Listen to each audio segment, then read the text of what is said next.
Olá, sejam bem-vindos a mais um vídeo e vamos dar prosseguimento às reflexões sobre o livro A Ilha do Conhecimento de Marcelo Gleiser. E aí já fizemos uma introdução inicial e agora vamos falar um pouco sobre o livro, sobre a primeira parte. Então, o que a humanidade, como é que a humanidade representa a natureza?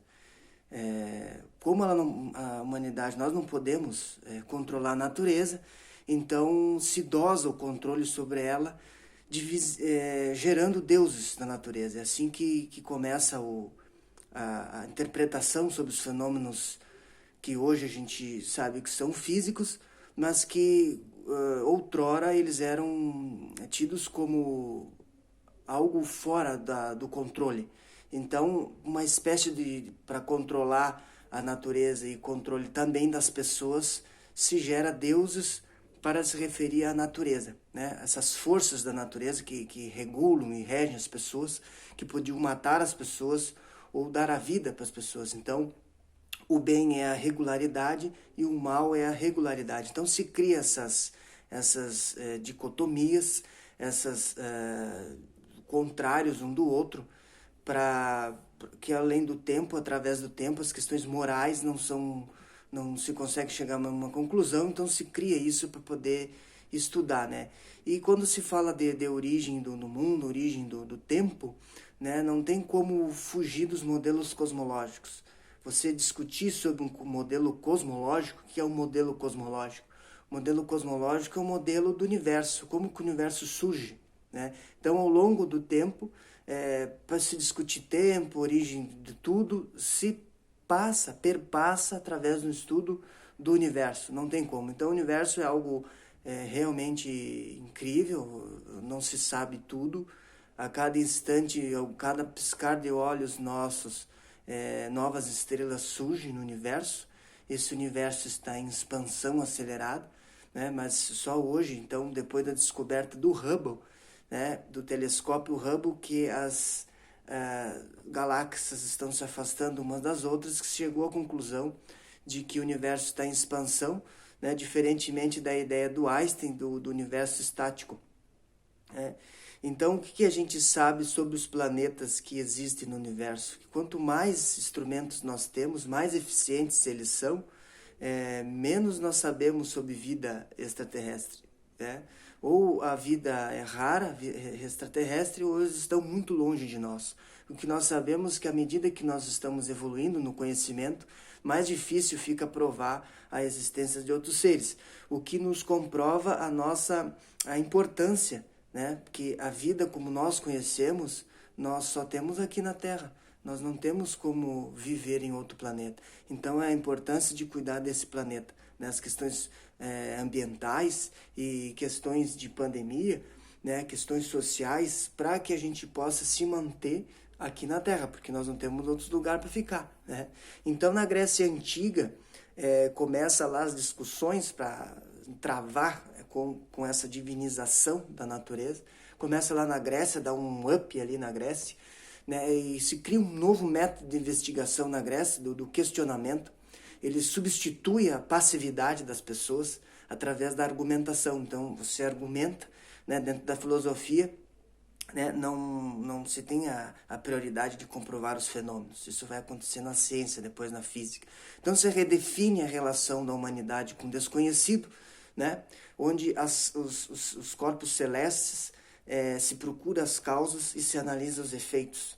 Ou através dos efeitos se analisa as causas, né, dessa união desses planetas, desses sistemas que se conhece. Então, se conhece muito pouco, porque nessa época da Grécia não tinha um telescópio ainda, né? Então, por isso que se baseava muito na intuição e na argumentação, sem se preocupar em verificar, né, esses conhecimentos, porque isso não tinha nada para provar, né? Então, Pitágoras vai trazer a questão, vai relacionar a música com a matemática, trazer o tal do misticismo da matemática, né? Os iônicos ali vão trazer as transformações da natureza, que é algo único que gera as transformações. A partir de algo único, o resto que existe são tudo transformações, os planetas, os nossos corpos.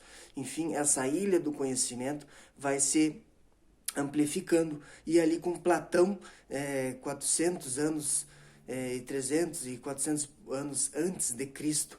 Então ele vai trazer o mito da caverna, muito interessante, muito importante, muito discutido até hoje, né? Que são pessoas que estão acorrentadas na frente de uma parede, e aqui eu vou resumir ela bem brevemente, para não ficar muito longo o vídeo. São pessoas que são acorrentadas na frente de uma parede e tudo que elas enxergam naquela parede é realidade para elas, não existe nada atrás. Então atrás tem uma caverna, então se sair tem o mundo lá fora. Então tudo que eles enxergam das pessoas passando do lado de fora é projetado uma sombra na parede. Então tudo que a gente conhece dentro da ciência é uma parede, porque essa parede, quando a gente sair dela, a gente vai enxergar uma outra parede. Quando a gente sai dos conhecimentos de Newton e chega para os conhecimentos de Einstein, a gente sai de uma parede e vai para outra, porque sempre vai existir novas paredes para a gente analisar. Então, o que é esse retrato da parede? É o que a gente conhece, a gente não conhece todo o universo. A gente conhece um pedaço da parede. Então, com uma analogia com a caverna de Platão, é isso. Então, o que a gente está enxergando do universo é aquilo que a gente pode analisar sobre ele, mas ele não fica só ali. Quando a gente observa o mar, a gente sabe que o mar existe no horizonte. Existe mais mar, mais água no horizonte, mas a gente não chega até lá. A gente não está vendo, mas a gente sabe que existe. E assim é o universo. A gente sabe que existe mais coisas, mas o que a gente pode observar hoje é um pedaço, né? A gente circunscreve o universo e analisa. Com o passar do tempo, com o passar dos instrumentos mais eficazes, nós vamos ampliando esses instrumentos e podendo analisar melhor o que nos rodeia, né? O que está dentro da realidade, né? Nossa, então, aprender exige um preço, né? Aprender é algo que exige coragem, né? Aristóteles vai criar os 4 elementos, né, para explicar o mundo, né? Água, terra, fogo e ar, né? E aí ele cria que a ideia do Aristóteles é que a Terra é o centro do universo. Então ele é corajoso em fazer isso, né? Mas são hipóteses que ao longo do tempo depois vai cair, né? Porque nem a Terra nem o nosso sistema solar é o centro. Então a gente não existe cima, embaixo, centro no nosso universo. Não existe. E aí o Galileu, com o telescópio, com o aperfeiçoamento do telescópio, não foi ele que inventou, né? Ele traz esses instrumentos que vão motivar mais conhecimentos. Ele também motiva o Tycho Brahe. O Tycho Brahe, ele analisa, né? Ele fica observando durante exaustivas noites, observando as estrelas no céu. O Tycho Brahe não tinha telescópio, tá? E aí ele mapeia, onde cada noite ele mapeia onde é que estavam as estrelas e faz mapas das estrelas, né? E o Kepler, ele vai utilizar, ele vai construir uma nova astronomia com a matemática e com as observações de Galileu a partir das descobertas dos mapas estelares do Tycho Brahe, que se aproximavam muito, né? Essa experimentação do Tycho Brahe tinha uma alta relevância. E aí, com a matemática e as descobertas de Galileu com o telescópio, então, juntam isso para formar uma nova astronomia. Então, os dados experimentais, somados à matemática, levam à precisão experimental, que são sempre testados, né? São feitas equações a partir disso, e que pode cair com o tempo também, como foi com Newton. Newton criou a ideia do relógio cósmico, né? Que o universo era uma espécie de um relógio cósmico, no qual Deus criava e mantinha, deixava que ele se mantinha pelas próprias leis naturais. Ele também estuda a luz, comportamento da luz, gravitação, e o Newton também desenvolve o telescópio refletor, que é através de espelhos, né? O espelho pega, reflete a luz, e aí dentro do telescópio do Newton essa reflexão vai formar imagens. E aí ele aperfeiçoou o telescópio, um telescópio muito bom. Na época, até hoje, se usa os telescópios não profissionais, se recomenda usar esses telescópios, o telescópio newtoniano, que é por causa dos espelhos, tá? Que ele desenvolveu.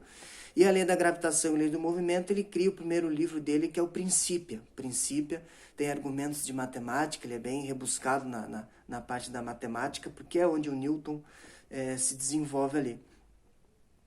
Então, o que mostra aí esse desenvolvimento desses personagens importantes dentro da ciência é que todos buscam entender e aprender sobre a natureza, né? A atividade científica ela vai se transformando, vai se ficando mais eficiente a partir dos instrumentos que nós temos, né? E vamos desvendando novos limites dentro da ciência. É assim que acontece, assim que o cientista faz, e isso vai perdurar para sempre, porque se nós tivéssemos respostas para todas as perguntas, seria muito chato a vida da gente, né? Então, o bom é que temos novas perguntas, novos desafios, né? Quando surgiu o microscópio também, assim como surgiu o telescópio, muitas coisas surgem, né? A questão das bactérias no microscópio, né, dos dentes, foi os holandeses, né, 2 holandeses pegaram os dentes ali e analisaram no microscópio e observaram bactérias ali, né, isso surgiu mais indagações